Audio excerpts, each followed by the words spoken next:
I'm going to show you the most difficult version of this row first. You can use 2 kettlebells for this, or you can use one and just have your hand on something, or even just on the floor. So I'll show you the hardest, and then I'll dial it back, and you can just choose like which level you want to start at. So this is where it's going to be crucially important that you have that straight wrist thing correct. If your wrist bends while you're on top of a kettlebell, you'll fall off, and that's when you can break a wrist or go splat or whatever. So really focus on having your wrist directly above your hand with your elbow above your wrist. So you're basically in push-ups position. You're going to put all your weight onto one hand and row with the other one.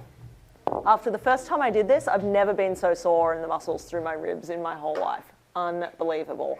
Yeah, everybody's thrilled. So this is your most difficult version.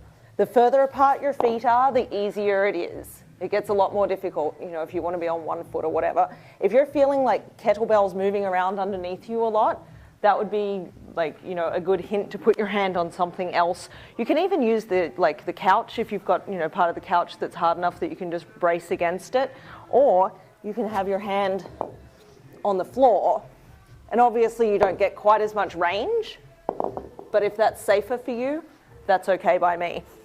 So obviously being on your knees is enormous strain if you're not strong enough through your core, or if you're really heavy, you know, obviously holding that body weight up like that is going to be really challenging. So you can do it from your knees, and that's just fine too. Either on the kettlebell, this way, or with your hand on the floor, this way. Again, not so much range, but this is about building rotational strength. I'd prefer you to have the full range. So maybe if you're at home, maybe there's a chair you can put your hand on, or like I said, the couch or something, just something that's not going to move and slide away from you while you're doing this. Now, some people even find it challenging to be down on their knees to do that, so you can do it standing, and this is going to be the easiest way to do it. Bent forward, almost like you're in a really deep deadlift. Have your hand on one kettlebell or on something to keep you down in position, but a lot of your body weight obviously is still going to be through your legs,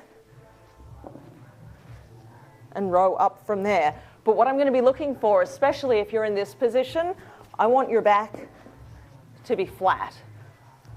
I definitely don't want to see this at all, ever. So shoulders back, chest out, tush out. You'll feel a big stretch through the back of your legs, rowing up this way. So this is the best starting point if you're not sure, you know, how strong you're going to be in that plank position. Starting right there is just great.